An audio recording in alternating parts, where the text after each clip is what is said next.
Hello, this is Dr. Paul Cottrell, and this is another episode of The New Yorker, episode I think 11. I'm going to be doing a live feed with Al Jazeera, so just pay attention. This is at the UN right now. There's an extension of the hostage crisis. I'll give you my commentary as we're proceeding, but this is PNN. Civilians from basic services. We look forward to more steps to be taken by the Security Council towards a sustainable ceasefire and taking measures to guarantee the flow of sufficient humanitarian aid and to secure the delivery thereof without any impediments to all people who need the same in the Gaza Strip, including by establishing a monitoring mechanism to monitor the humanitarian aid delivery through all the crossings. And we call upon the occupying power to abide by its obligations according to the international law. Mr. President, we would like to see the international law applied justly, without double standards and without preferential treatment to any party whatsoever, because the double standards which are applied by the international community regarding the carnages and the crimes perpetrated by the Israeli occupation against civilians and civilian infrastructure, together with relief teams,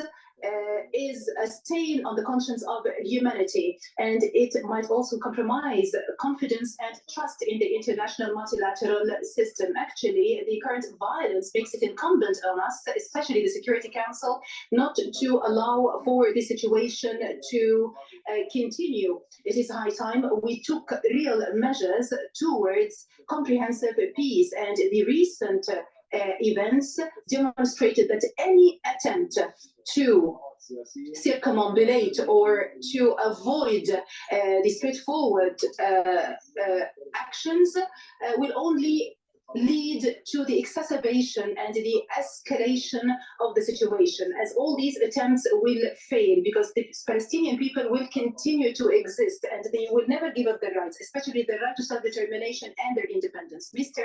President, we call for peace. We do not call for war. So instead of launching lies against Arab... The West Bank is going back to Israel. Trust me on this. Question: where is this peace agreement or peace plan that Israel agreed to and which Arabs refused? Because when we speak now about the day after, we have to reiterate that the Gaza Strip is part and parcel of the occupied Palestinian territory that should be governed by Palestinians, because only the Palestinian people should have the say in this regard. And we do reiterate that the region will not enjoy peace and security without internationally recognized legitimate solutions based on the two-state solution, and without the establishment of an independent Palestinian state on the borders of 1967 with Eastern Jerusalem as its capital, and without the Palestinian people attaining all their rights. Thank you. That will fucking never happen. Okay, we have been listening there to the Qatari Prime Minister and Foreign Minister. You know what's amazing is you got what's amazing is you have the Islamic countries that are focused on this Palestinian solution, right? But they are using this event, this war, to get the international community and the ones that are protesting in these countries to be on the side of the Palestinians. Oh, push for a two-state solution, give more land to them. Jerusalem is going to be their capital, and they're going to have the Temple Mount.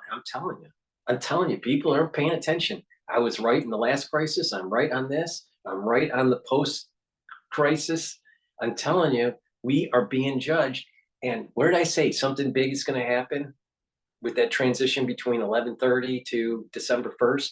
And there's going to be this influx of there's going to be this flux of energy that is coming for the sensitives that can take it, and the ones that aren't prepared, their vessel is going to break apart, and there's going to be a curse that is going to be set in motion, and there's going to be this flux. It's going to start on December 1st. And then what is interesting is That's on the 19th of Kislev. Well, I have to check the number of days in the month, but it's like 28 or 29, something like that, because it's lunar.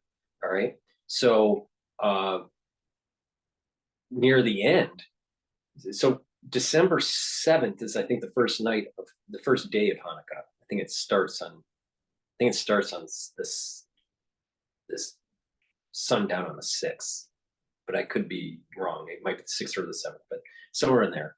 So you have the first, December 1st is Kislev, right? The first of Kislev, right? And then you have December 7th, so that's 7 days later, right? So now you're in the 26th of Kislev, right? And you're starting to light the menorah on Hanukkah. And Hanukkah, the whole idea of Hanukkah was that there was a light that was withdrawn in Bereshit, right? And during Genesis, the first few passages.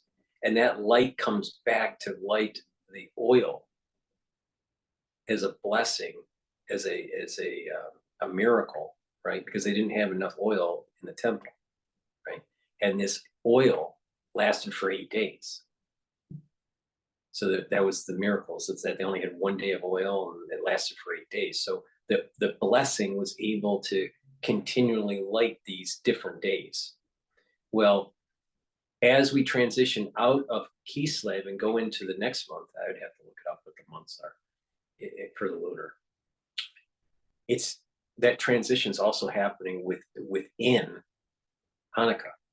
Well, you're lighting the menorah within the end of Kislev with this influx, this energy influx, right? And it is carrying on into the next month. The ones that are sensitives, Jewish or not Jewish, will benefit from this influx because they're prepared, right? And they will get a blessing. The ones that are not prepared, you might as well, if you're not prepared already, it's too late. But the thing is that if you're not prepared for this, there's going to be a curse during this influx that's happening. And it's going to carry on through the end of Kislev and right into the beginning of the next month, the lunar month. And there's going to be a dark cloud that is going to start to settle on the world. And there's going to be a series of calamities that will take place. If you haven't prepared, it's too late. It's too late.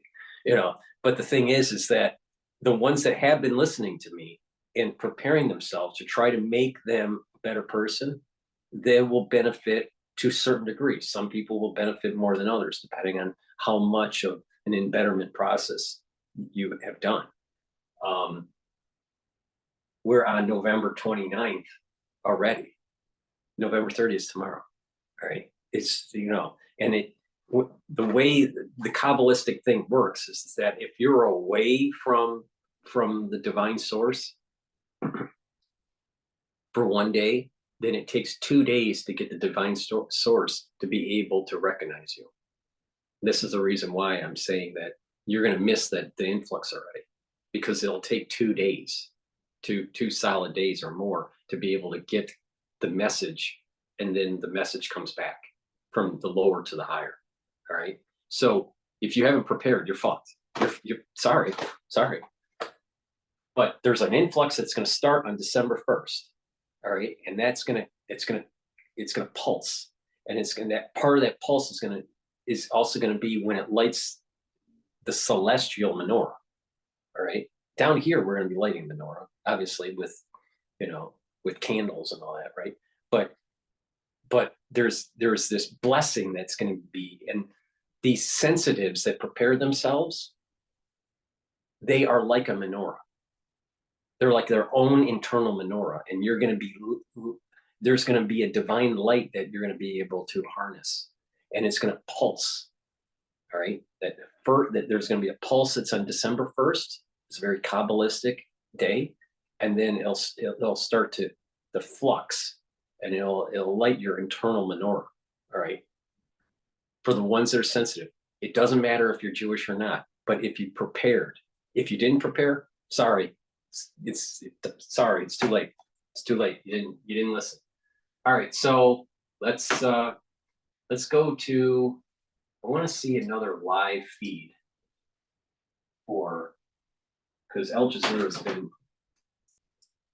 covering other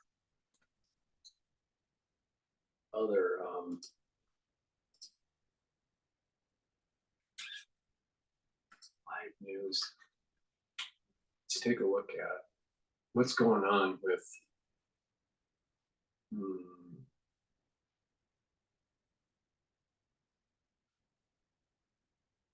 maybe 24.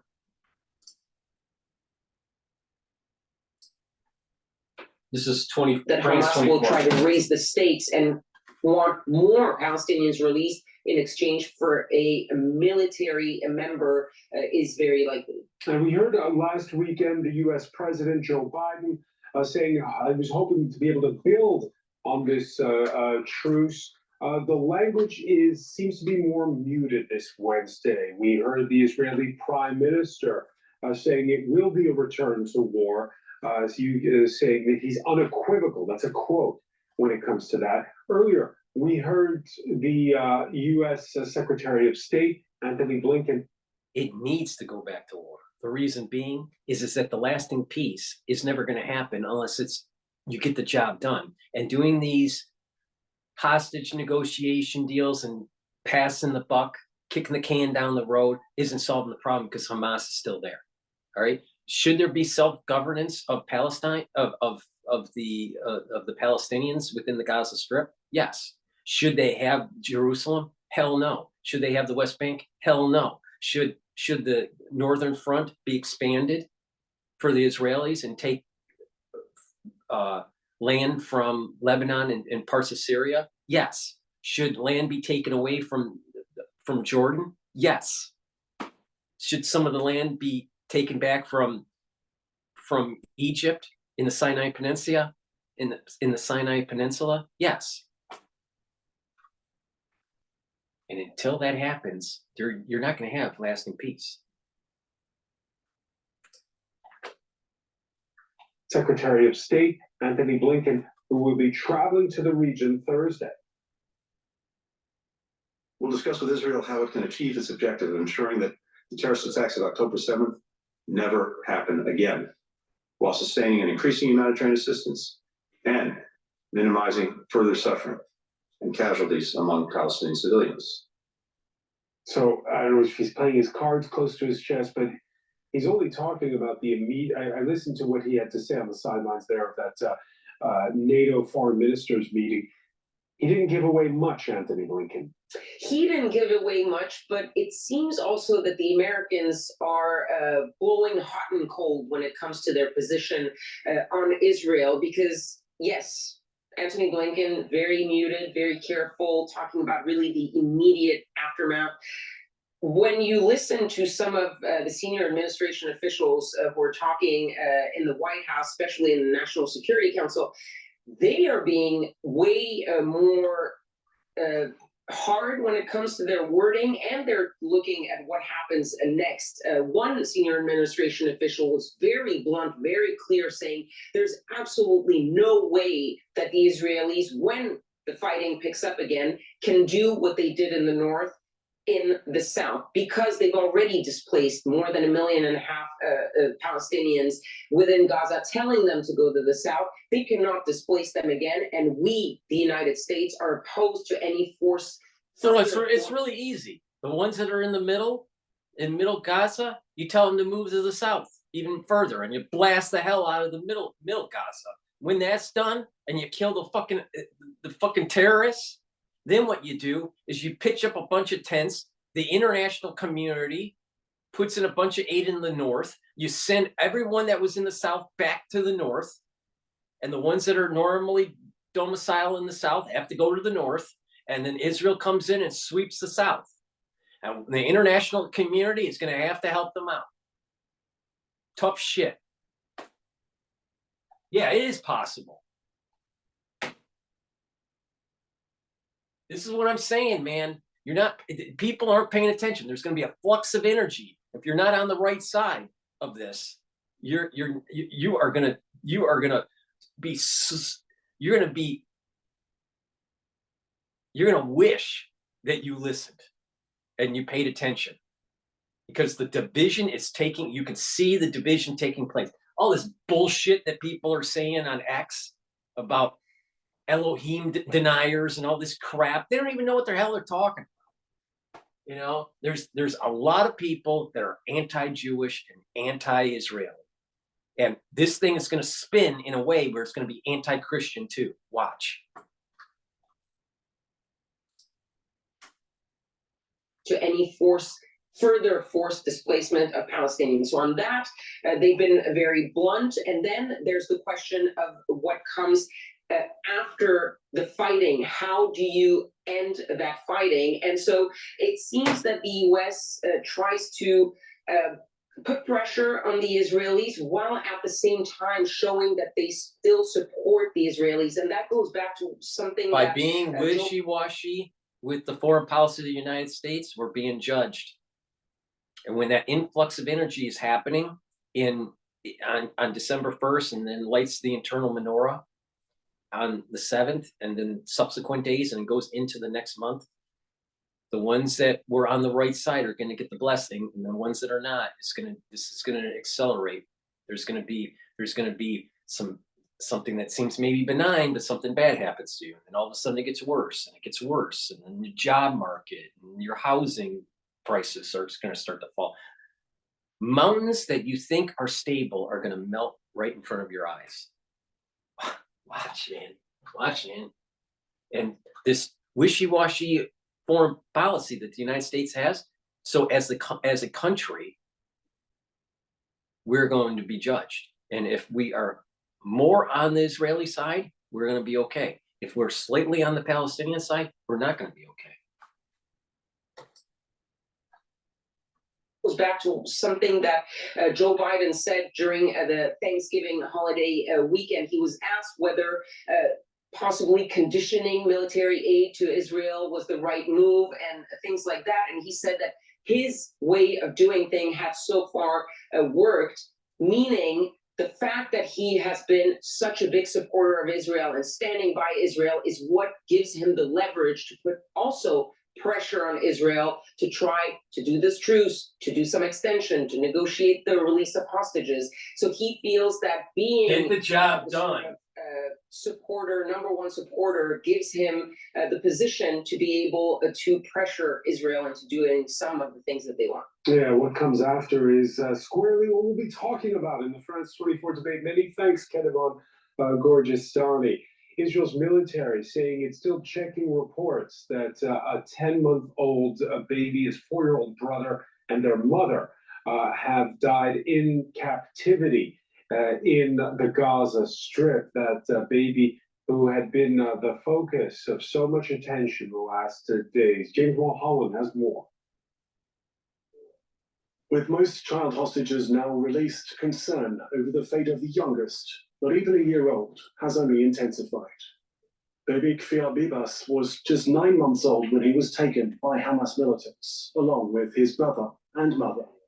Un bébé de 9 mois, bon Dieu. For God's sake, a 9-month-old baby. I can't just stay at home and do nothing. As a mother and grandmother, So you're a blue-haired ultra liberal running around in New York, eating your halal salad with maybe a little bit of lamb, all right? And you love Palestine. And you're going to all the pro-Palestinian rallies, the pro-Hamas rallies.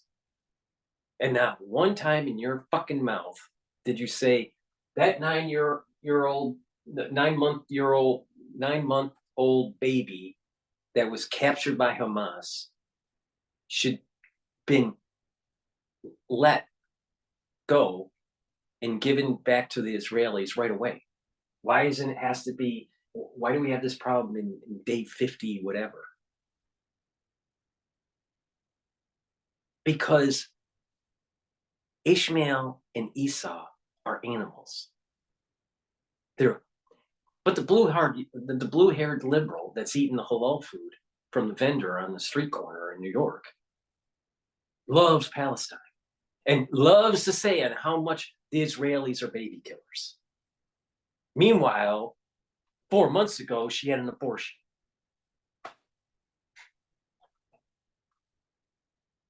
That's the people we're dealing with in America.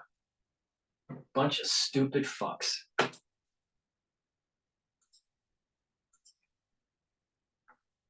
That as a mother and grandmother, when I see the photos of these little ones, my heart breaks.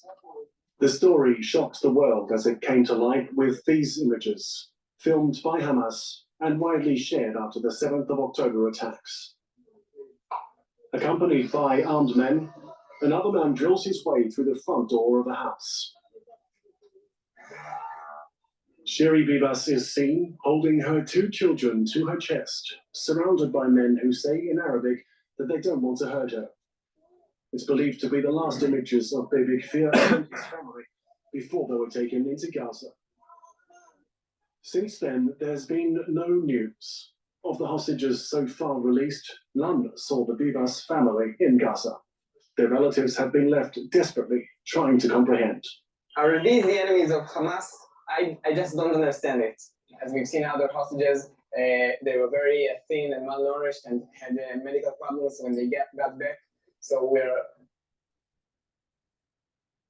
This happened because the job wasn't done in 2006, in 2008 and 9, in 2014. And it's only going to get worse. It's only going to get worse. Dr. Paul is right again. they got back. So we know that they're treated poorly and the hygiene is not good, and we're really, really worried. Baby Kfir, his brother, and his mother were reportedly held by another militant group and therefore not expected to be released as part of Hamas's deal with Israel. Ukraine says that Russia is ramping up its attacks in the east of the country. This despite the fact that the area has been hit by heavy winter storms that are getting underway. Of particular focus, the flashpoint town of Advika in the east. The town Russia wants to take at all costs, Avdiivka in the east of the country, an industrial city mostly destroyed. Permanent bombardment. These Ukrainian soldiers taking cover in trenches to defend their territory. These images filmed in October represent the bloodiness of the war. You know what's amazing about this, even though that war is much different now than during World War I, in 1914 and 1918, but there's this echo that can happen. It was just slightly over 100 years ago, right? And you have these soldiers that have modern uniforms, but they're dug into a trench. The warfare is different, right? We don't have really trench warfare like was in World War I, but it's just that how it is so, the echo is so strong from World War I hinting to now. And in a video I did recently, I don't remember which episode, I was talking about how events in the past affect the future, but the future is also affecting the past because time is circular. It's not linear. We think it's linear, right? And that obviously the past can affect the future in a linear, but the future cannot affect the past in a linear timeline. But when the timeline can fold on itself at times, then the past can affect the future and the future can affect the past. And this is like one of those points in time where it's like a wormhole, if you want to use like general relativity kind of terms, but it's like some sort of wormhole kind of thing where it's like time and space have kind of folded on itself in human events that echoes. There's an echo, a fib sequence of a fib sequence, right? And it's so weird to see modern soldiers in a trench warfare, as the world is in flames like we are. Even, back then you had the influenza pandemic, right? Spanish flu, right? Back in 1918. So there's things that are reminiscent, things that are, it echoes. There's an echo that's happening. And it's very uncanny. And that's why I think that we are in times that are very profound and eventful and long lasting. And we're living through it right now. And if we don't side on good, if we don't try to better ourselves, there's going to be a lot of carnage and destruction. Now, the ones that wanted to benefit from the influx that's happening during Kislev and right into the early part of the following month, and prepared themselves, then you'll benefit. You'll benefit from this blessing. You missed the boat on this one for the ones that didn't prepare.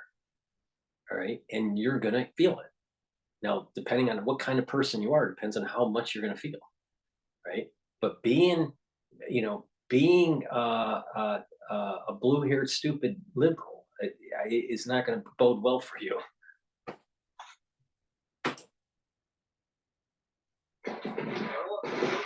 We need drones, the commander says. These soldiers undergo massive waves of Russian assaults. This Ukrainian is wounded by a bullet.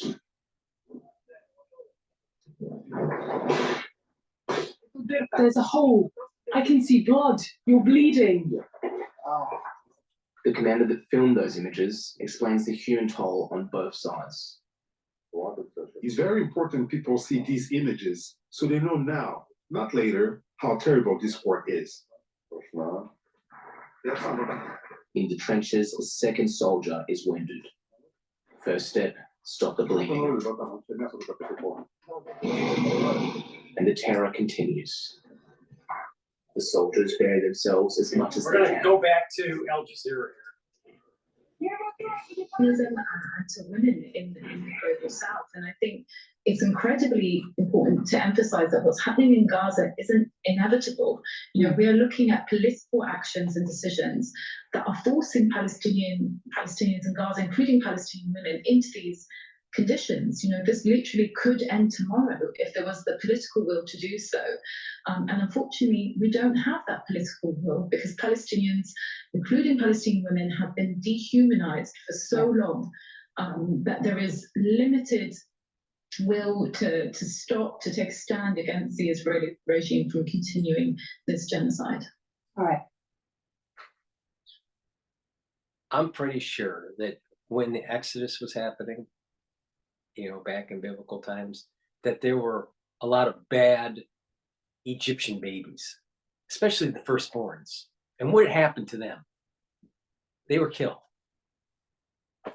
Now, I'm not trying to make some sort of equivalence between the Exodus from Egypt and the Palestinians, right? Being Egyptian. But the point here is just to assume that all those babies are innocent. I don't think so. All right. Their soul root has come from a very dark source. Would you kill Hitler baby or not?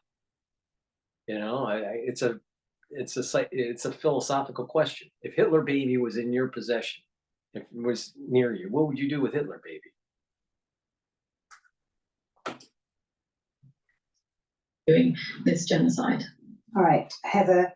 Yara said there political actions and decisions that have an impact on women in Gaza. But it's important to add a caveat to that.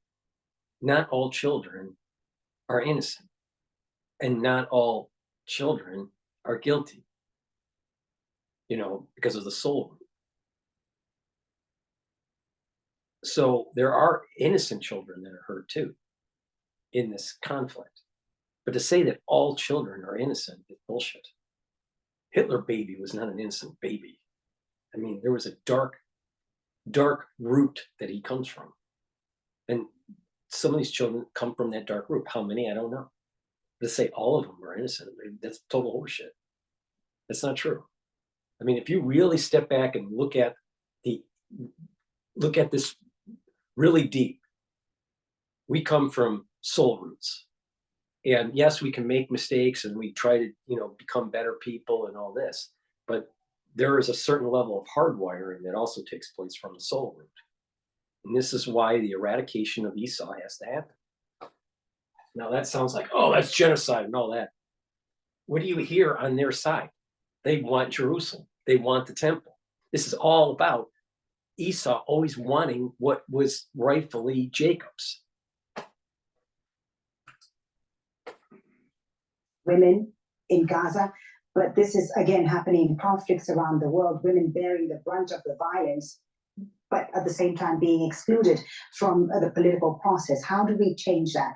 How do we protect these women in these conflict zones and make sure that they are part of the political decision-making process? Thanks. I mean, first, I want to thank you, Yara, for your comments and that clarification. And I'm sorry if it sounded like I was saying something different.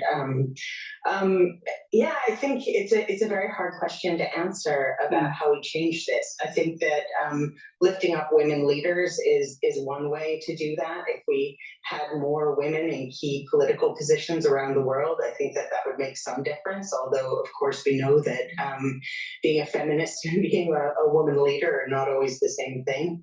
I think trying to make bodies like the UN follow their own words and keep the promises that they've made, and reminding them of that again and again, and lifting up the voices of women from countries that are experiencing conflict, from countries where we should take a bulldozer, scoop up the people from the West Bank, drive it down the highway, dump them into the northern Gaza, and tell them to have self-rule. And oh, by the way, take over all of Jerusalem and say, this is your land, this strip of land is yours, self-govern. Oh, we'll even give you no interest loans or something, right? The international community helps to rebuild it because the international community seems to love terrorists, all right? But they should not have the Temple Mount, period. The Dome of the Rock needs to come down. And unfortunately, there wasn't enough momentum, enough force during the Crusades for the Christians to get the job done. And I don't know, that was like the 1300s, whatever. Now fast forward 700 years, over 700 years or whatever, and now we have the problem we have. Because we didn't get the job done. You're seeing women being disproportionately killed, bringing their voices actually to places like the Security Council and hearing from them directly is something powerful that I know there are people working to do, but it doesn't happen enough and there isn't enough space. All right. Noor O'Day in Ramallah, Palestinian women, as we've heard and said during this conversation, are not just victims, they are central to the Palestinian cause. And the existence of the Palestinian people, as you said yourself, rests on them. So some of these Palestinian women are innocent. A lot of them are not. They're breeding terrorists. Their child is a terrorist. The mother bred a terrorist. All right. Why didn't these Palestinians push out Hamas? They failed to do that. They failed to do that. They're complicit.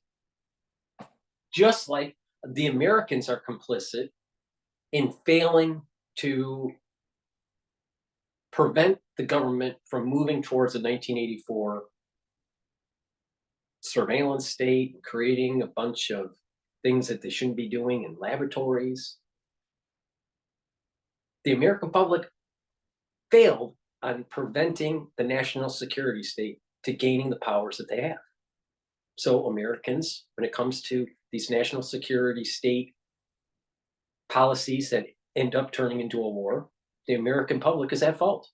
The same thing with the Palestinians. They didn't do enough to stop their government from being the way they are. Bunch of hoodlum terrorists.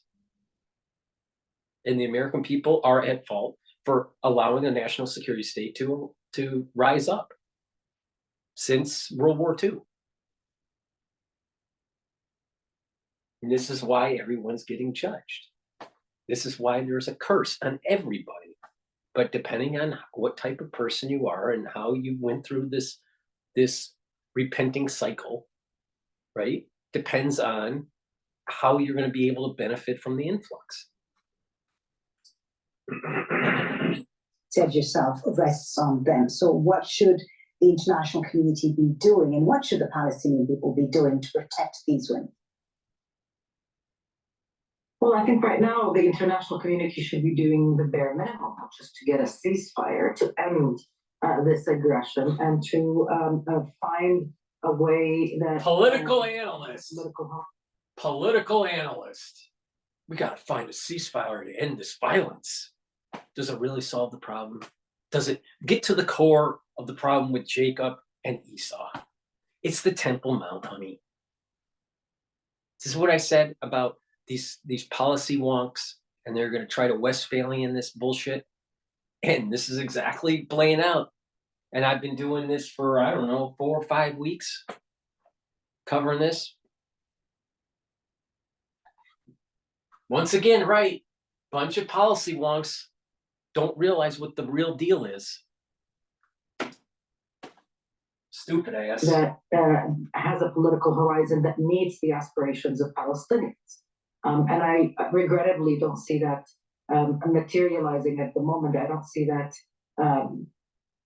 being in the offing or in the discussions, unfortunately. Not yet, anyways. But for Palestinians, I think that in terms of protection, regrettably, I don't think there's a lot that can be done. Part of the reason why so many women are dying in one strike, for example, is because so many are displaced. And as we saw in the report at the beginning, the women stay in one place to kind of give them some space and some privacy, while the men either stay in the hall or outside or in the yard of the school shelter. So when there is a strike, they go in groups. They go and basically with them entire families. So it breaks my heart to say this, but there is just no safe place for physical safety in Gaza. But a lot can be done once this war is done. A lot can be done to elevate women, and part of it has to do with us Palestinian women learning how to work with one another and how to respect the version of feminism we ascribe to, because there are so many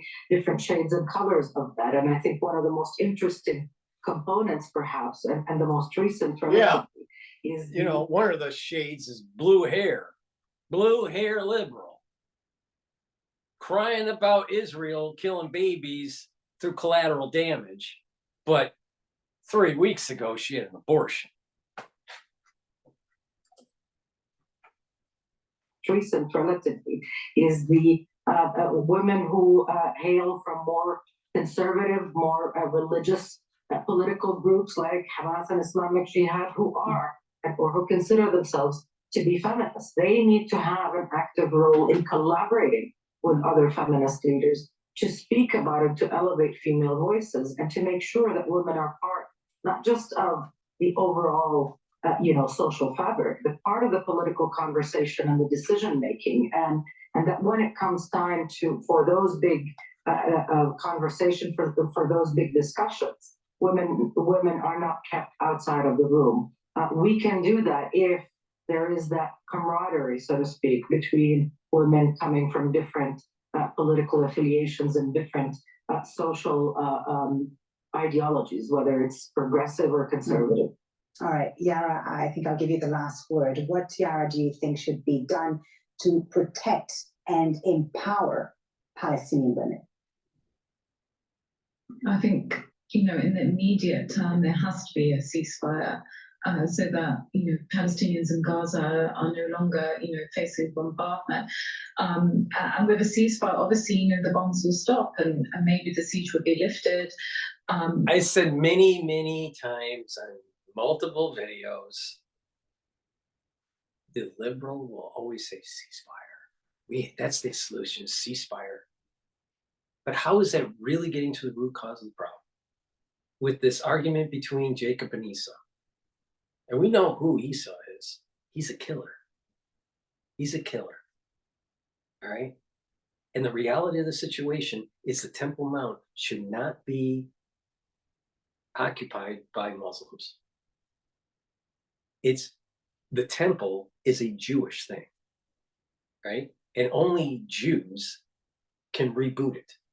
And it's not just every Jew or any Jew that can reboot it. It is the Kohanim that can reboot it, and the Levites.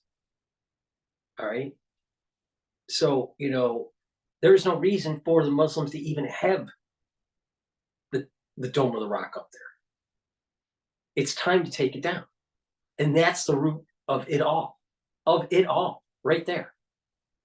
And it's not about feminism. It has nothing to do with feminism. It has everything to do with rebooting the temple. And then you got these people that are in acts that are anti-Jew and anti-Israeli and, believe in ancient alien theory. They don't realize that all you got to do to disprove these ancient alien theory BS that's out there, all you got to do is study the esoterics in Kabbalah, all right?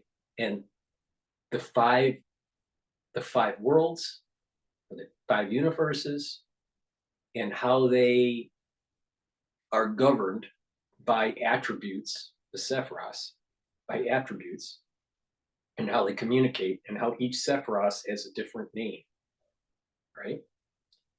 And how the infinite light, all right, is constricted slowly as it's going through each world, through each one of the Sephiros.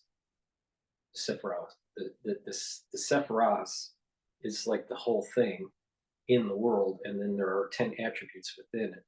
And that has a different name, right? And you can unite these names. This came down from Mount Sinai with the Torah, the written law, and the oral Torah, the Mishnah. So there are 3 things that came down from Mount Sinai. Kabbalah and Mishnah were typically, for a long time, just oral tradition. Then once the temples were destroyed, they went into written form, so it wouldn't be lost. And the Kabbalistic texts were hidden from most people. But if you just study the Kabbalistic texts, it will disprove all of the ancient alien bullshit that's out there. So, instead, what people do is that they gravitate to the History Channel. And not about history of like World War I or World War II. It's the History Channel on how the pyramids were created by ancient aliens. And that everybody, and a lot of this crap is coming from agnostics and atheists. And that it's just the ancient alien. I have a hard time believing that, what comes out of the History Channel is, in terms of the esoterics of humanity, is valid, all right? Especially when you have these people that have created cottage industries of ancient alien theory, all right? I went off on a tangent. To get back to this situation, ceasefire is not getting to the root cause. It's about the temple. It's about the temple. And there's 3 things that are tied to the temple: the Kabbalistic works, the Mishnah, and the written Torah, right? And it gets even weirder because the Torah and the Mishnah is like they're like big rocks. I view them as big rocks. But then you have the commentaries like Rashi and Rambam and Ramban. You know, you have all these different, all the Ribbis and all these different Torah scholars that have commentary on it that grinds the rock and you get sand from it. And it's like little, a deeper understanding of the rock that came from Mount Sinai. So there's this big rock that came from Mount Sinai, or 3 big rocks, and over time it's being digested or being broken down into smaller pieces so people can understand all the hidden things that are in there. There are hidden things in mitzvahs. There's like following, like for example, these people that are these ancient alien theorists, right? They don't understand that a mitzvah, like let's say eating kosher, all right, not eating, let's say a kosher, not eating a non-kosher animal, all right, the prohibition of. So we have positive commandments and negative commandments, right?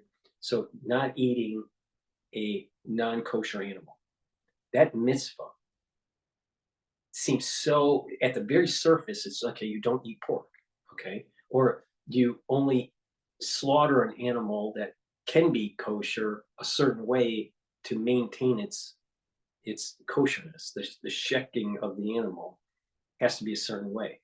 So if you're slaughtering, let's say a lamb, right? If it's not slaughtered a certain way, then it's not kosher, right? So if all the provisions are right to keep that food that is allowable to be eaten, it maintains its kosherness, right? And at one level, it seems like, okay, you're just following a statement and through an action, right? But these commentaries over time have elevated the mitzvah into something very, very deep that's tied into the infinite light that ushered in before the Simpson, the contraction took place in the higher worlds. All these mitzvahs come from that or Ein Sof, the light of the infinite, Ein Sof being the infinite one, right? The infinite being.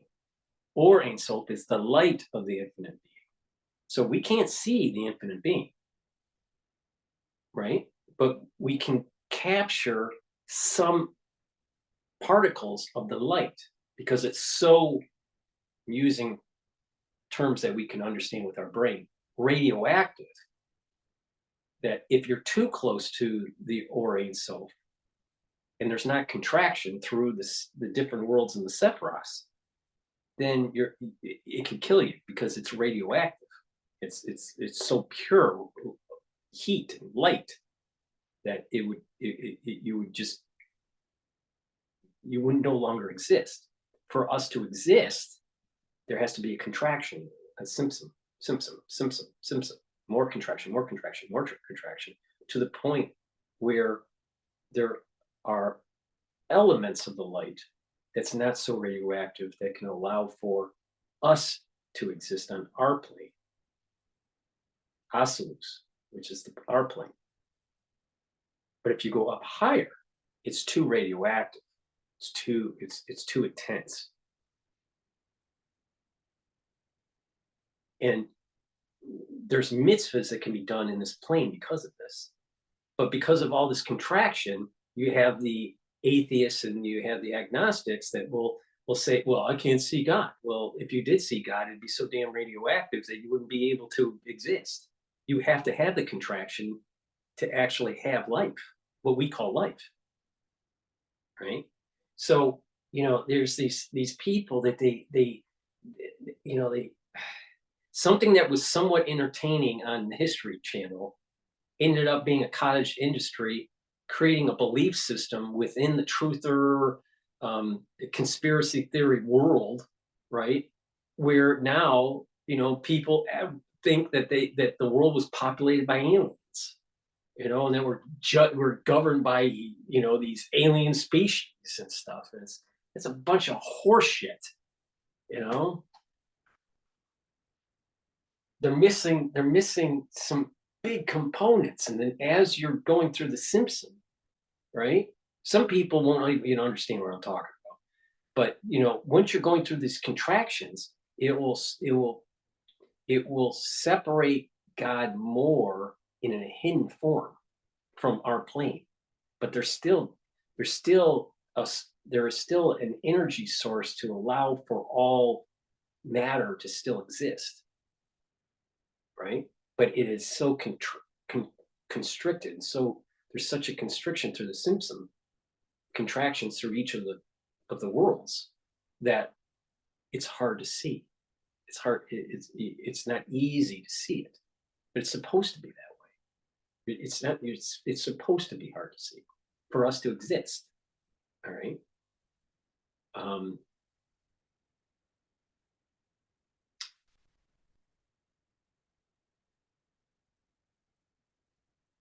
And so if you really want to open up your mind and get away from the trap of all the negativity, all right, and you want to decide for yourself if these ancient alien theorists out there are right or not, study legitimate texts that are dealing with this esoteric concept of the five universes, and the Sephiros, and all the attributes in each one of these Sephiros, and how the light is constricted.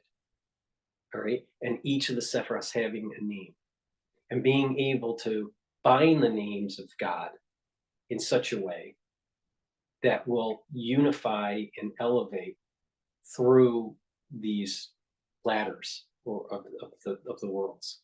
So there's a Sephiros of Asilus, there's a Sephiros of Yetzirah, there's a Sephiros of Bria, and there's a Sephiros of Atzilus. And then the highest world is Adam Kadmon, right? So, but there's these constrictions. But if you don't read these neo-Kabbalistic texts that are all bullshit from California, but some of the old stuff that was written, you know, that was codified in the 1st century or even before, that have been translated into English, the old stuff, right? The source material, not the bullcrap that's in California, you know, and the Madonna culture, you know, in Kabbalah, that's bullcrap. But this stuff that I'm talking about, very, very real. And this is that energy flux that I'm talking about. And there's certain points in time where there's certain things line up in such a way where it's a portal. It's a portal that energy goes through. You know, if you look at sometimes energy diagrams, sound waves of certain patterns, and you'll notice that there is sometimes a portal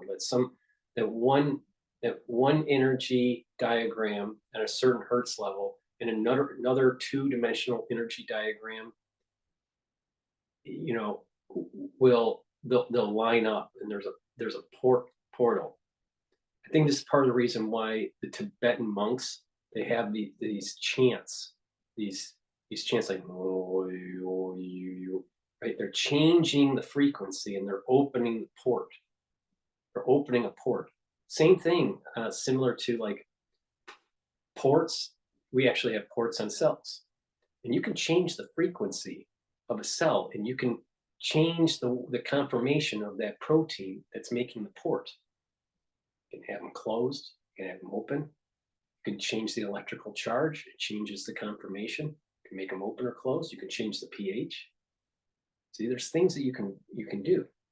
So there's these energy and frequencies that, if lined just right, just gets enough of the Or Ein Sof as it's going through Simpson, to go through the port of this harmonic. All right. But you'll have a bunch of people on ancient alien theory thinking, oh, that's all bullshit. Yeah, that's all bullshit. You want to believe people from ancient alien theory, or you want to believe someone that, you know, has a high level of intelligence? Back to the news. Oh, before we do this, this is PNN. We have to do a commercial break. Don't believe in ancient alien theory, all right? What you really need is to reduce your reactive oxygen species, because that will make you grow old and get stupid, all right? So get C60, take a teaspoon of this a day. It's going to neutralize the reactive oxygen species. It neutralizes it. It's very potent, all right? Because of this molecule, it can soak up thousands of these reactive oxygen species versus only soaking up one with vitamin C. So it's very potent. So just take a teaspoon of this a day. If you work out regularly, take it before you work out, and your recovery time will be faster. It's best to take it on an empty stomach, all right? It's an avocado or coconut oil. I sell it in a 2 ounce, a 4 ounce, and an 8 ounce. And I take it every day, and it's going to be, what's going to happen to your tissues is it's going to age slower. It'll boost up your mitochondrial health, and it'll boost up your ATP. Go to my store, the-studio-reykjavik.com, links in the description, and also get turmeric. This will bring down inflammation. And by bringing down that inflammatory response, you're going to slow down the aging process. Vitamin C is really important for your skin health. If you're sick, take about a double dose of it. You should be taking vitamin C every day. But the C60 is a stronger antioxidant. Vitamin C is an antioxidant. It's not as strong as C60 by far. The C60 is thousands of times stronger than vitamin C. But you need vitamin C for proper dermal health, right? And you don't get scurvy. And, you know, a lot of crazy liberals have scurvy that believe in ancient alien theory. Probiotic, you need a good gut biome. This is in a powdered form. I also have it in a tablet form, or a capsule. I have a capsule form. But what you want to do is take this regularly, take it every day, and you're going to get that proper gut biome. Your stools will be more consistent. You're going to have better metabolism. You're going to have better energy absorption. And your mood will actually be better. And the reason why is that there is a connection between your gut health and brain health. You know, so D3, really important. Why? It helps with gene expression. It also helps to get rid of apoptosis, to help with the apoptosis of cells that need to go through apoptosis. It also helps to bring down cardiovascular disease when you take it with K2, MK7, turmeric, ashwagandha, and C60.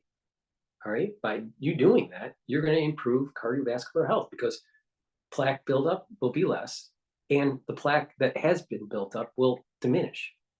So take my advice. Not only that, it'll also allow you to absorb calcium. Clarity factor, really important for mental acuity. All right. There are a lot of people that have brain fog. A way to get rid of brain fog is definitely filter your water, drink filtered water, and take clarity factor. And what will happen is you'll start to be able to concentrate better. Your memory will improve. And not only that, you're going to keep those dendritic connections. Those neurons are going to continue to be firing. So this is going to help with mental acuity. So this should be added to your anti-aging protocol. Why? Because part of aging is a slowing down of the neurons. Well, those neurons slow down because the neurotransmitters are not being released, and the connections between neurons have diminished. This will keep the connections and also help to allow them to build more, all right? Because we have neuroplasticity. We can lose connections and we can gain connections, all right? But also by taking the C60 too, right? This helps to improve the mitochondrial health and increase the ATP. Well, you need ATP and calcium to be able to release the neurotransmitters. So by improving your mitochondrial health for your brain, you're going to actually have more ATP to release the neurotransmitters to maintain the dendritic connections. And that will slow down mental aging. Just the products that I just showed you is radically going to change your health if you take them every day. Or you can continue listening to Ancient Aliens on the History Channel. Back to the news. This is PNN. Which would be lifted, but it doesn't stop there because Palestinians will still not be free. And I think this terrible moment that we're experiencing now is also a pivotal one for the Palestinian struggle. I think it necessitates an insistence that this colonial occupation can no longer continue. And I think, I think Palestinians across the world are gaining solidarity among other groups. I think there is a connection, solidarity connections that is unprecedented, including among feminist groups. And amidst all of this horror and amidst this ongoing genocide, I think that is one of the few areas of optimism and hope that we can see where this interconnectedness, these solidarity networks are recognizing that Palestine is pivotal to the politics of liberation and to a fairer and more just world. Ladies, thank you very much for a very important conversation, an insightful discussion. Thank you, Noor O'Day, Yara Hawari, Heather Barr. Thank you all for joining us. And thank you too for joining us. See how the whole incident that's going on in Israel with Hamas is trying to be hijacked by a bunch of liberals, which is what I predicted. She just proved it. She just proved it. The reality of the situation is that you reboot the temple and everyone's going to get a blessing. The Jews and the non-Jews. It's really simple, because what's going to happen is that this energy flux that I'm telling you about on a personal level, that's going to start on December 1st, is just a small piece of the Or Ein Sof through that Simpson.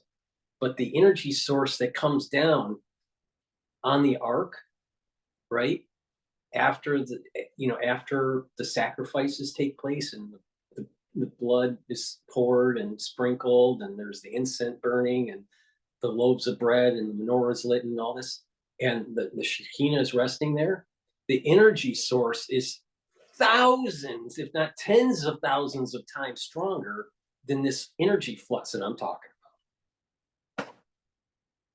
And that's where blessing's coming from, because it's tied to the Or Ein Sof. But the ancient alien theorists think something else because they're so smart. Thank you too for joining us and for watching this program. You can watch it again anytime by visiting our website at aljazeera.com. For further discussion, go to our Facebook page. That's facebook.com/AJ Inside Story. And of course, you can join the conversation on X. Our handle is at AJ Inside Story. From me, Philly, back to you and the whole team here in Doha. Thanks for watching. Bye for now.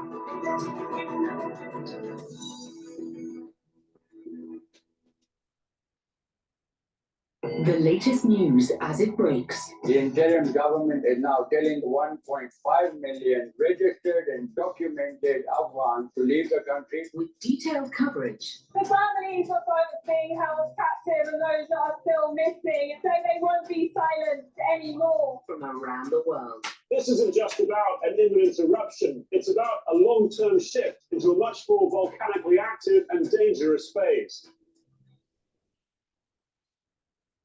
Unique perspectives. I think being Palestinian is a huge part of my identity. Voices you don't often hear. How are you doing? I almost forgot how my life used to be before the aggression on the Gaza Strip started.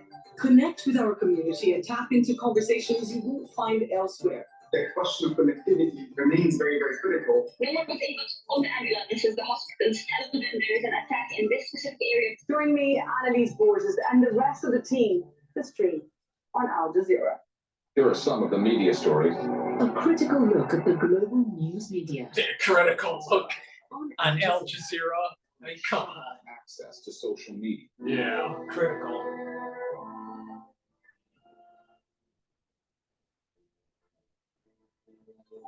I can't wait till hopefully we see it.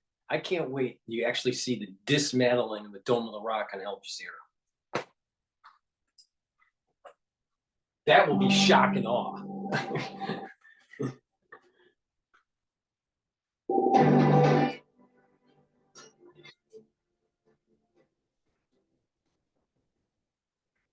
Hello, I'm Elizabeth Quran, and this is the News Hour live from Doha. Coming up in the next 16 minutes, a sixth group of 12 Israeli captives has been handed over to the Red Cross in Gaza. Talks to extend the ceasefire are ongoing. The US says it's hopeful of an agreement.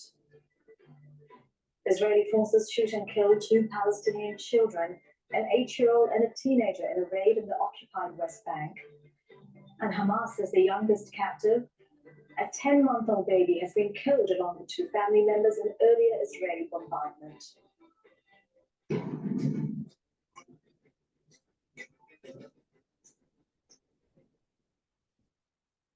It's 18 GMT, that's 8 p.m. in Gaza, where it's the 6th day of the ceasefire agreed between Hamas and Israel. And as part of the deal, both parties have been releasing prisoners and captives.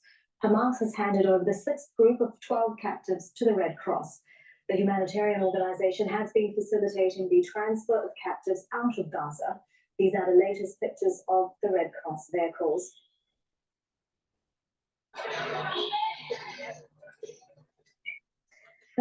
Why do the hostages have to come out on Toyotas? Why? Why couldn't it have been a Ford F-150 or an Explorer or an Escalade or something?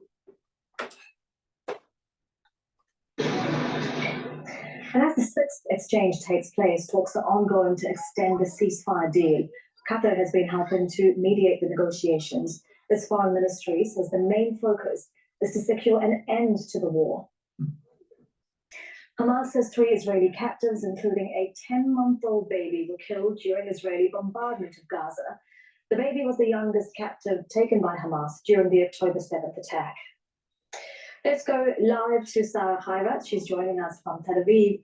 And Sarah, what are you hearing about tonight's release of captives?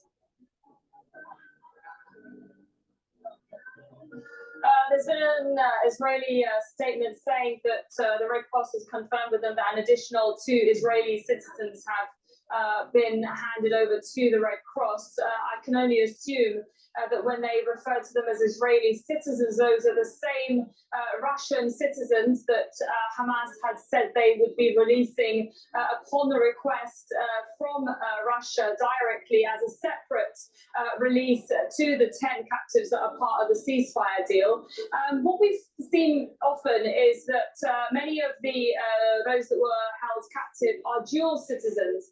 So potentially the reason why they're referring to them as Israeli is that they are Israeli, but also the 2 Russians. So it sounds like we have a total of 12 captives released. They're also saying that they will be on their way to Israeli territory. And so that's the announcement. That's the latest on that.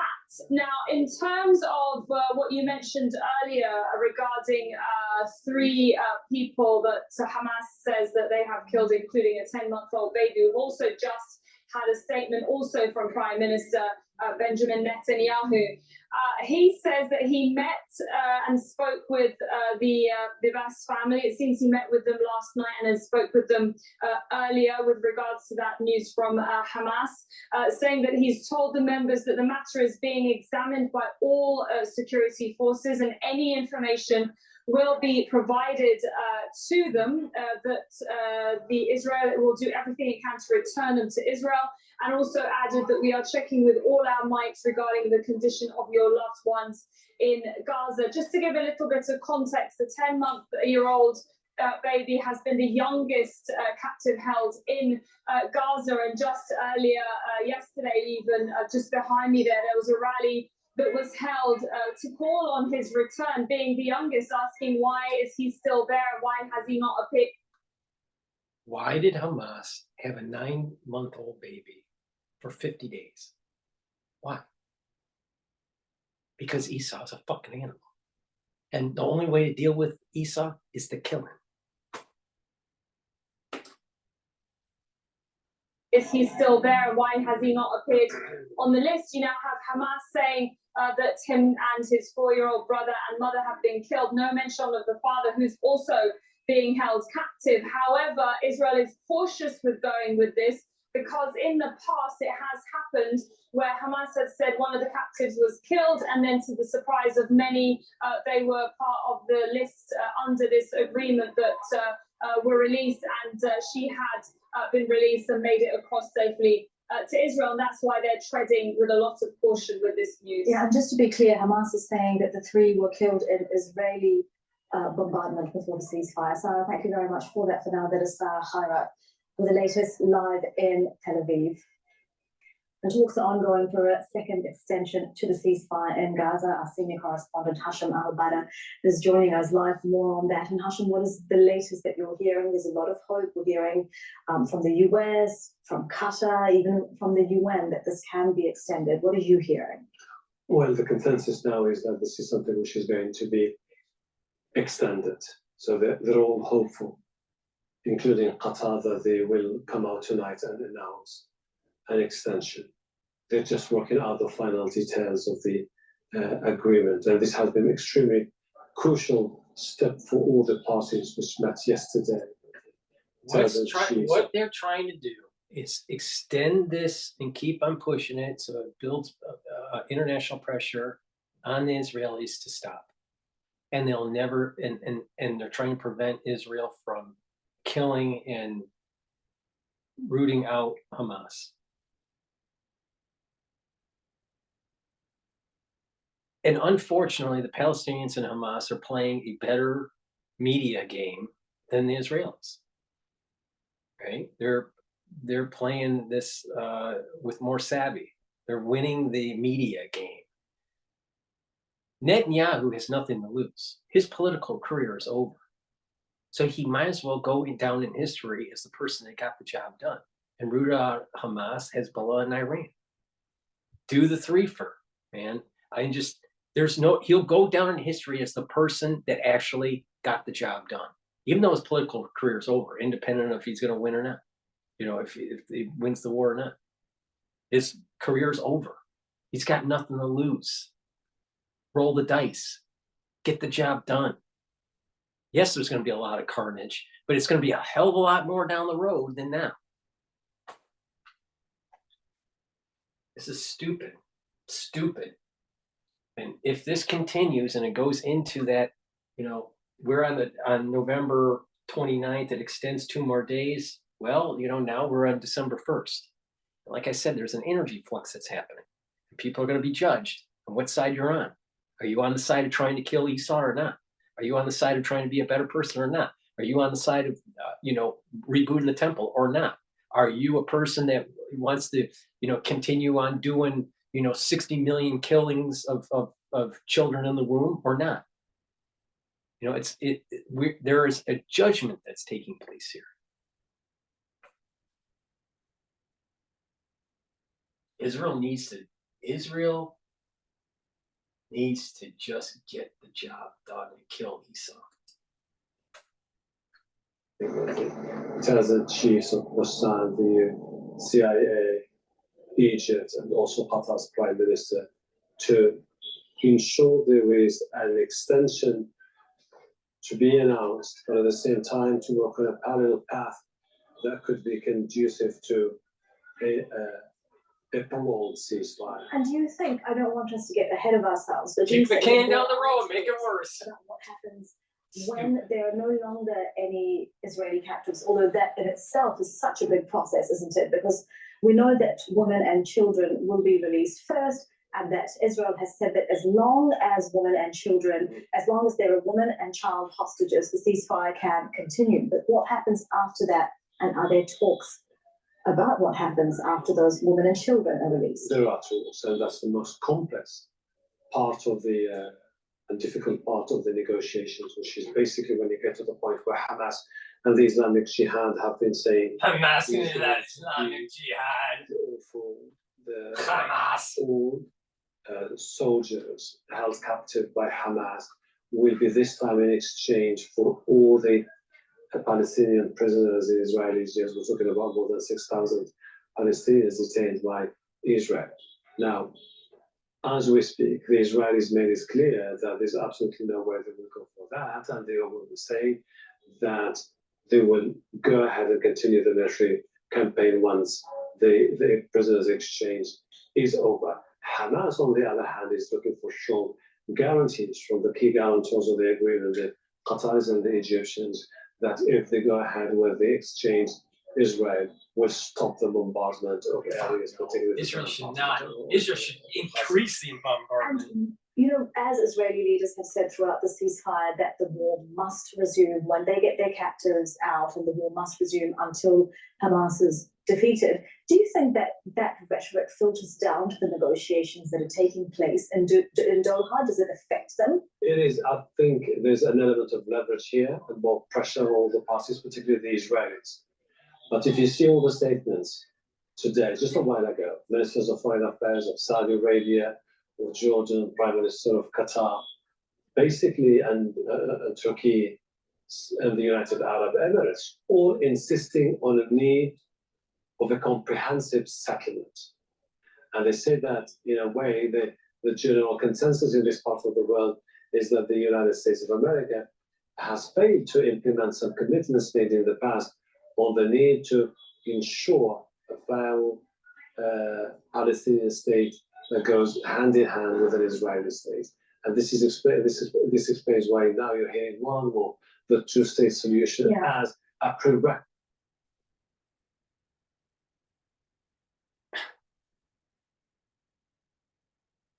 That two-state solution is going to still have ownership of the Temple Mount with the Dome of Rock, with the Palestinians. That doesn't solve the problem.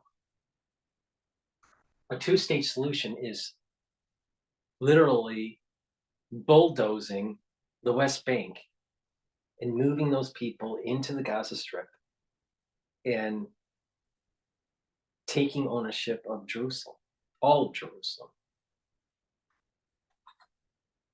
That's the two-state solution. State solution as a prerequisite if you don't want to get any other cycle of violence in Gaza and the occupied territories. I want to go back to a point that you were making, the so-called all-for-all deal that's been tabled, that's been reported to have been tabled. All of the Israeli captives, including the soldiers. I do not understand why the Israelis don't kill all of Hamas. Were held in Israeli jails. You were saying that Israel says that that's a no-go. I don't know if we've seen a precedent for this, but if you look at the release of the Israeli soldier Gilad Shalit some years ago now, Israel did release around 1,000 Palestinian prisoners for one soldier then. And this is what Islamic Jihad and Hamas are hoping to see happen. And this explains also why the announcement today on the new extension is going to be crucial, because what is happening is that this announcement is going to pave the way for that difficult negotiation about the all-for exchange of prisoners. Now, all the parties, particularly Qatar, understands why the Israelis are adamant on the need to see all the prisoners, all the captives being released now, because there is a political aspect to the story. You don't want to be seen as capitulating to your enemy. And the same thing applies for Hamas, which is not going to go and tell its own people that after all this distraction, you know what, we were forced, but there's absolutely nowhere for us but a dignified exit strategy, and therefore we're going to release all the captives. The captives, particularly the soldiers, are the last card into the hands of the Islamic Jihad and Hamas, and they want to use it with leverage, knowing that at least when they do it, there will be no more war in Gaza. If that happens, it is going to be an extremely important development in the region. But all in all, Elizabeth, the Arab world and the Muslim world, it's been almost, more than 50 days of this conflict. It's unprecedented in many ways. Mm-hmm. The similar discontent that you can see on social media, on the streets of different parts of the Arab world, are indicative of a trend which has been going on for quite some time and which Arab leaders and Muslim leaders cannot ignore. There's a moment where they cannot be seen as betraying the Palestinians or people of Gaza. And this explains why they are telling the Americans behind closed doors, help us put pressure on the Israelis, we'll put pressure on Hamas, and we will help you come up with a dignified exit strategy for all the parties. All right, Hashim, thank you very much for that. I know that you are looking at your phone for any developments, and we will come back to you when we... Like I said, God is doing this disentanglement of individuals, right? And he needs to separate them to usher in through the Or Ein Sof, the light, right, of the blessing and the curse. And so it's more clear on who's going to get the blessing and who's getting the curse. But the disentanglement has to take place, because for millennia, there's been this entanglement. This entanglement actually started with eating from the tree of life, eating from the tree of knowledge. And over time, systems have become more and more entangled. The cyber world, the internet, what governs it? A bunch of wires. Would you say that social media is a positive influence on people? There's a big argument to suggest otherwise, that it's been a very negative effect on people's well-being, especially at a societal level. So, but there are some goods to it. So just like the tree of knowledge has good and evil, it's entangled. There's an entanglement that takes place. So there has to be a disentanglement of individuals. So when the energy comes down, that it hits appropriately those individuals. All right. Not exactly the same, but sort of similar. Okay. During when the death of the firstborn was taking place, right, for the last plague, right before the Exodus from Egypt, the Jews were indoors. They had the blood on the doorposts from the sacrificial Paschal lamb, and the others, the non-Jews, the Egyptians, right, didn't do that. Now, my understanding is actually the lamb is considered one of their gods or something. I think, if I'm not mistaken, I think that's the way that works. And we were slaughtering one of their gods and put the blood on the doorpost. I could be wrong with that, but I think that's the case. But there was a sacrificial Paschal lamb, and the blood was on the doorpost.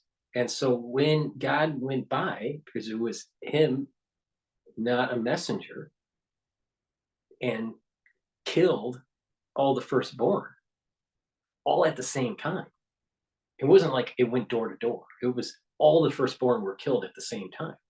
Exactly, I believe that what is said in the Zohar, I think it is that it was exactly at midnight or something like that, or it may not have been at 12 o'clock. It's mid of the dark period, middle of the dark period, midnight, middle of the night. Okay, so once it was right at the middle of the night, all of them are dead that didn't have the blood on the doorpost. Okay, there was a separation Same thing with Noah's Ark. There was a separation. Noah's family and the animals in the ark, and the rest of the world was outside the ark and was destroyed. So you have these time periods where there needs to be a separation for judgment, so that the Or Ein Sof, when it's executing judgment through the worlds, and it's coming down through the worlds. Like, for example, remember what I said about the Simpson? It constricts and it constricts at each of the attributes within each world, and it gets more condensed and more the less radioactive, using that as an analogy, to the point where we can survive. Well, if the Simpson is less constrictive, then the energy that's flowing into each one of these vessels is more powerful. All right. So if you separate groups, and there is a force that's coming for judgment, and there's a lot of energy of that judgment coming down, it's going to obliterate the world, and the people that are separate and protected in some walls, right? In an ark, in a room, with a sacrifice of some sort of blood, stating that this is holy and outside of this realm is unholy, then this energy source that comes down obliterates the ones that are not in the protective zone. All right. And the ones that are in the protective zone are then getting the blessing from this Or Ein Sof, because they're a vessel that can contain the energy.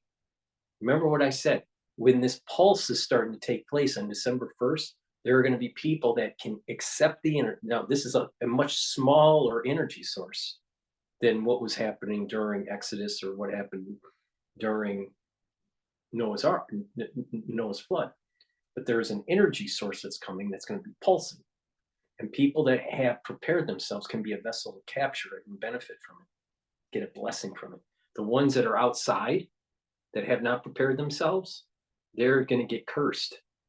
Now, it's not going to be like the curse of the death of the firstborn during biblical times, with Egypt, but there is going to be this energy source that's cursing, and there needs to be this splitting of people. Now, the ones that are sensitives, they've already prepared. And it's going to take place in 2 days. That's the beginnings of the flux, because of this 19th of Kislev. And then it will pulse through Hanukkah and then into the next month, because Hanukkah straddles both the end of the Kislev and into the next month.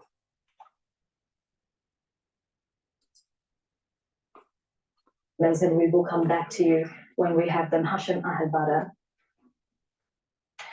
Israeli forces have killed 2 Palestinian children during yet another raid in Jenin in the occupied West Bank, and warning to our viewers that some of the images we're about to show you, they are disturbing. This is the moment Israeli forces shot dead 8-year-old Adam Al-Ghul in the head. You can see another Palestinian dragging him away from Israeli bullets in a desperate effort to save him. And this is the moment another child was killed. 15-year-old Basil Abu Al-Wafa was shot in the chest as he was trying to run away. We can also report that Israeli forces were preventing citizens and paramedics from reaching the injured inside Jenin. Israel's military has intensified raids across the occupied West Bank during the ceasefire. Since October 7th, the Israeli army has killed 243 Palestinians, including 6 prisoners. Among the dead are 58 minors and 1 woman. More than 100 Palestinian children have been killed in the occupied West Bank so far this year. Let's go live to Hoda Abdelhamid. She's joining us from Ramallah. And Hoda's ceasefire in Gaza, the Palestinians, including children, continue to be killed in the occupied West Bank. Yes, absolutely. And this is something that really infuriates Palestinians because, as you were describing, you can see it on that CCTV footage. Those children were not posing any threat to any soldier. Actually, they were trying to run away to go to safety, and they couldn't do it. They were just coldly, bluntly shot. And Palestinians say that this happens not only now, it happens on a regular basis throughout the years, and there's never any kind of accountability on the Israeli side. Whoever was behind that bullet knows that he has impunity. So certainly it's the repetition of this kind of incident that really infuriate Palestinians and say that no one is really caring for their rights, for their right to live, and for their right to be in safety. And that kind of, unfortunately, that kind of incident, when you ask anyone here, they will tell you it will happen again and again and again, simply because there is no uproar and there is no accountability. Yes, it has very much become the norm across the occupied West Bank this year. So too have arrests, Hoda. And tonight is another night of waiting for some of the Palestinians who have been arrested, not in the last, not the 7th, but those who were arrested before to be released. Well, the list is now out. There are 30 people who are going to be released, 15 women and 15 minors. Some of them actually have been detained after October 7th and will be released with this last batch tonight. Now, at this point, we know that they have been moved to Ofer prison. That's from where they will be actually freed. We know they have been there waiting for several hours, but usually the way things happen is that first the Israelis held by Hamas and Islamic Jihad tonight are freed. They cross back into Israel, and then the Palestinians make their way to here, Ramallah, or directly home, because some of them are from occupied East Jerusalem, and some of them, for the first time, are from inside Israel, Palestinian Israelis. Now, at the same time, if you look at the numbers over the past 6 days, you have about 210 Palestinians being released, but you have also 203 who have been detained. So if you look at it in numbers, it's a zero-sum game at this stage. And we spoke to some of them, of those who have been released recently over the past few days, and many of them told us that they actually fear that they could be rearrested at any time. We go to meet them at night, away from the prying eyes of Israeli settlers and occupation forces nearby. 3 cousins, recently released, but with the specter of prison still hanging over their heads. 19-year-old Qusay Abu Naim was sentenced to 15 months for throwing stones, a symbolic gesture by young Palestinians to resist the Israeli occupation. I was warned not to celebrate my freedom and not to throw stones. Of course they can get me again, but in the end, what do you want me to do? I'm just defending myself and my village. I'm not a terrorist, as they say. As Qusay was driven out of Alfred prison, his cousin Muhammad was coming in. He had been waiting outside for Qusay to be released when soldiers detained him. This wasn't his first time, but during this latest brief stay in jail, he noticed the conditions had changed. There is psychological torture. It wasn't like that before. Now they lock you in a room until you're broken and admit to anything they want. When I got home, the officer in our area told me my movements were being monitored, and next time they'd harm my wife as well. Despite the threats, Muhammad thinks it's important to speak out and hopes the world will understand how difficult it is to simply be a Palestinian. All of those we spoke to told us the same story, that they were warned not to celebrate their newfound freedom and not to speak publicly. In fact, we had interviewed a group of teenagers, but a few hours after we left, they messaged us asking not to air the interview. And they told us that the Israeli officer in charge of their village had called each one of them individually, threatening that if our interview aired, they would return to jail. More than 3,300 Palestinians had been detained in the occupied West Bank since October the 7th. The vast majority held without charge, cut off from the world. Palestinians must pay the price for the attack, regardless of whether they took part in it or not. And then all those detained are used for exchanges during deals. That's why I say that those who were held after October the 7th are hostages and not prisoners. When Mohammed Nazzal was released, the priority was to get him treatment. Both his hands were broken in what he describes as nightly routine beatings. Now he's back home, seemingly still in shock, and relieved he survived.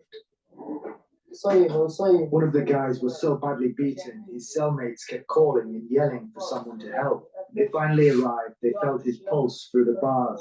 He was dead. After that, they would just insult us. When the soldier came to fetch me before my release, he said they would hunt me down and bring me back to jail.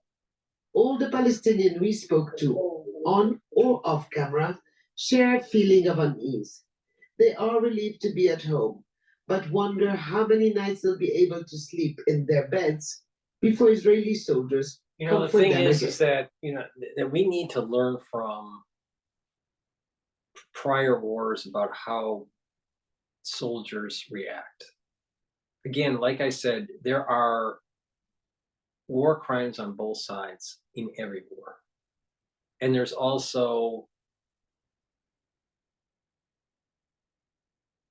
soldiers on both sides that will do things, or combatants, if we want to use that term, that will do things that may be more aggressive than they should be. Like, look at what happened in Vietnam, for example. You had soldiers that couldn't find their enemy because they were hiding in tunnels underneath the canopy of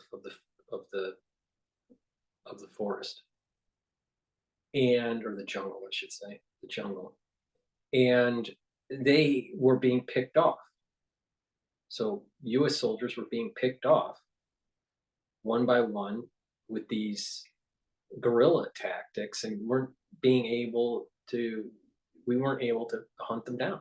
So when you did get to a village and you were able to, get some intel on some of these Viet Cong, you burnt down the village, and there were atrocities that took place. I think the filmmaker Oliver Stone in Platoon really captured some of the things that did happen during the Vietnam War that may not, they probably should not have happened, but you can understand that if you were a soldier in that situation, how it could break your moral fiber. And everyone has a breaking point. And you got to think of it in that context. So this is just showing, innocent kids, right? In an environment that is, you're a soldier that's constantly dealing with riots and, a society that's in disruption. And some soldiers get harmed, some soldiers get killed in that situation. And eventually they maybe become more aggressive because of it. So that over aggressiveness that we saw in Vietnam, even in Iraq and Afghanistan, on the US side, right? You're probably seeing also an over aggressiveness on the IDF side. Is it right? In a perfect world? No, it's not right. But the reality is that everyone has a breaking point, and that there's these things that happen where, these kids aren't really white. All right. You're throwing a rock at an IDF soldier, don't be surprised you get a bullet in your head. All right. Don't be surprised. Why are you throwing the rocks? Because they're animals. They act like animals. All right. Getting back to the root cause. The root cause was that Jacob and Esau. It's about the Temple Mount. And until Jews wake up to this fact that Esau has to be killed, and that also means the expulsion of Palestinians of the biblical borders of Israel. This is not going to reach homeostasis. So might as well get the job done now. So instead of framing it as, oh, innocent little kid, or innocent little kids, or innocent teenagers, they're not. But probably the IDF has been too forceful, and that some of these soldiers have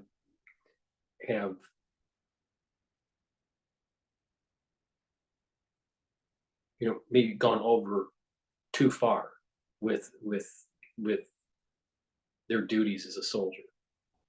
And we've seen it on the American side, in Afghanistan, Iraq, and in Vietnam, right? All wars are like this. There's no war that has transpired where it's all, well, it's all nice. I mean, even during the Civil War, there were, in today's terms, in today's zeitgeist, it's, war crimes. So even the American Civil War, or even in the Revolutionary War, right? So you got to remember, our founding father, George Washington, led a bunch of troops to slit the throats of Germans, across the Delaware on Christmas. I think it was Christmas Eve. All right. So war's hell, right? And never-ending conflict, in these zones are hellish too. And these soldiers break sometimes. We have to keep that in mind, that story. Not just, oh, the kids are so innocent throwing rocks, right? Well, what transpired 5 months before? What transpired with those soldiers? Did they lose, a buddy in their platoon the week before? What's some of the other dynamics that were going on? We don't know. We'll probably never know. But the point here is that war causes these types of situations to take place. And until we get to the root cause, that it's about that temple, and the temple's getting rebuilt. So all the atheists out there, all the agnostics, all the ones that don't, think that a temple should be rebuilt, it doesn't matter what you think. It's going to get rebuilt. It just depends on how much are we going to do it peacefully, or are we going to do it with blood and treasure? It's going to happen though. Soldiers come for them again. But Abdul Hamid, Al Jazeera in the occupied West Bank. Let's bring in Salman Sheikh. He is the founder of the peace-building organization, the Sheikh Group, and a former UN official. So that is my coverage for today. It looks like there's going to be a 2-day extension with this hostage. This takes us into December 1st, if my counting is correct. I'm not sure when the 2-day extension starts. I'm assuming it's starting today. So, stay tuned. But I personally believe that Israel needs to truly root out Hamas and not care about the international community, nor what the Biden administration wants. Because this can has been kicked down the road for more than 50 years. And every time it gets kicked down the road, the deaths and destruction get worse when it flares up. So it's time to get it done. So with that, please go to my store, the-studio-reykjavik.com, and get the products that I offer. I have structural nano silver. I take a teaspoon of this a day, right? I have this I take the Max 35 every day, but this product is a 30 ppm. So what you would do is you would take a teaspoon of this. I also have a Max 14. So depending on which ppm you want, I normally take the Max 35, but this is just as good. And what it'll do is it will neutralize pathogens. So you push it, you put it in your mouth, you swish it, you gargle with it, and you swallow it. I have structural nano silver soaps. I have 5 different varieties. Please go to the store and get these high quality structural nano silver soaps. I have resveratrol. This is an antioxidant. It also helps to get rid of senescent cells. It's great for anti-aging protocol. I have ashwagandha root. It's great to control your blood glucose levels and it'll bring down that inflammatory response, part of the anti-aging protocol. I have a powder. Lignans is a flax hulled powder, right? This boosts up your immune system. It helps with hormonal health for males and females. I have a great multivitamin that's easy to digest. You need minerals and vitamins as cofactors to help with enzymatic activity. If you have improper enzymatic activity, you're not going to have the metabolism and cellular processes working correctly. Silver gel, I have this in a quick dispenser. It's easy to pour it around in your bag or whatever. So this is great to neutralize pathogens, put it on your hands. You'll stay active for 5 hours. It's a great skincare product. It also helps to heal. It'll heal about a third faster for cuts, minor burns, abrasions. It'll help with acne. You can put it around your mouth, around your nose, around your ears, around your eyes. You can't do that with Perel. This is a lot better than Perel. And if you put this on your skin at night, and when you wake up in the morning, you exfoliate, you'll notice that your skin is the health of the skin is much better. Good night formula. This will help you to get into those 2 to 3 REM cycles that you need a night. When you do that, what will happen is your memory will get better and you'll have more energy and your body will be detoxing properly. You need that 3 cycles of REM sleep. I've partnered up with Rainbow Herbals. We have 2 types of deodorant. We have a citrus and a peppermint lavender. This is made from essential oils from the Himalayas. Very high quality product, extremely high quality product. So you use this every day and it'll help you to detox. So it's detoxifying your body and you're using it as a deodorant. Magnesium and zinc. You need to take this every day. If you're sick, take a double dose of this. This helps to boost up your immune system. Just like the other gel, this one is a 24 ppm gel. You apply it the same way. It's made from a different laboratory. Honey and lemon drops. We're in the cold season. I have 100 count of structural nano silver drops. I also have it in blueberry, 100 count. So that helps to neutralize pathogens and get that sore throat to be soothed. Same thing with sweet menthol. These are lozenges, so they're slightly bigger. And this is in a 20 count. And we have also green apple, 20 count. So those are some of the mini products that I have on my store. Remember what the protocol is. Liquids and gels to neutralize pathogens. So that's taking like Max 35 or the pH balanced alkaline silver solution. Okay, you take this every day, teaspoon. If you're not feeling well, take a tablespoon or 2 tablespoons. And you use the gels to neutralize the pathogens. Then the other pillar is taking a strong antioxidant like C60. I have it in avocado and coconut, 2 ounce, 4 ounce, and 8 ounce.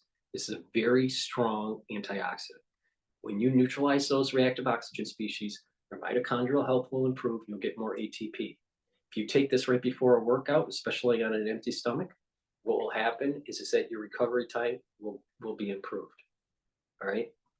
We age because we're rusting, and we're rusting through oxidation. Right. This will slow that process down. You take this on a regular basis, and over time, you're going to notice that you look younger, and you're going to feel younger because you're going to have more ATP. And then the other pillar of that protocol is taking supplements that will bring down that inflammation, like turmeric and ashwagandha, to help to control the blood glucose levels. Those are the 3 pillars, and then you start adding stuff like resveratrol. Good antioxidant, it's synergistic with C60. It helps to get rid of senescent cells. Taking the multivitamin and taking the probiotic and the lignans. You know, these are both powder form. I take them together. So, you know, and taking the clarity factor to help with the mental clarity in the good night formula. When you add these things, what's going to happen? You do this on a regular basis, you're going to improve your health. You're going to improve your health. Alex Jones is younger than I am, and I look a lot younger than Alex Jones. All right. Alex Jones looks pretty old. He looks pretty rough. All right. And I'm older than Alex Jones. All right. I've been doing supplementation since I was 16 years old. I was taking a lot of antioxidants, all right, throughout the many years, and then as products hit the market and improved and whatnot, I've tweaked my protocol, all right. And if you follow my lead here, you're going to get healthier, and by improving your immune system, you're going to be able to weather pathogens better.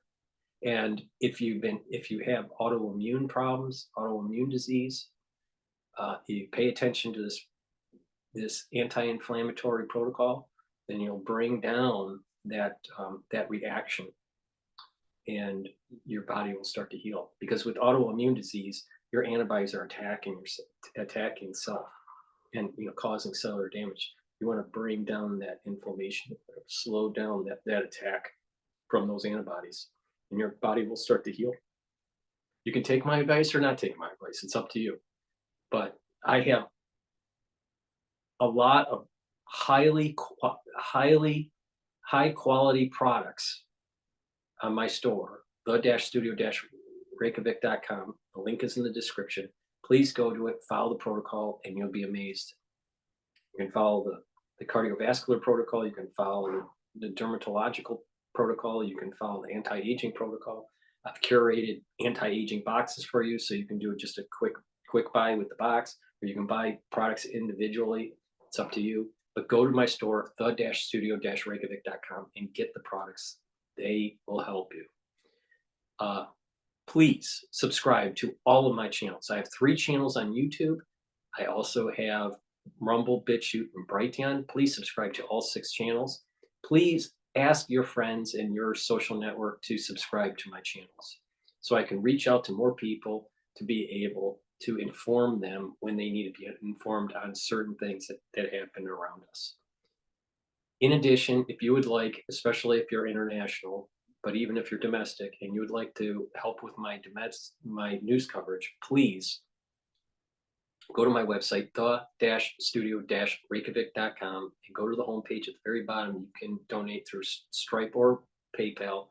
You can also donate through Buy Me a Coffee. The link is in the description for Buy Me a Coffee.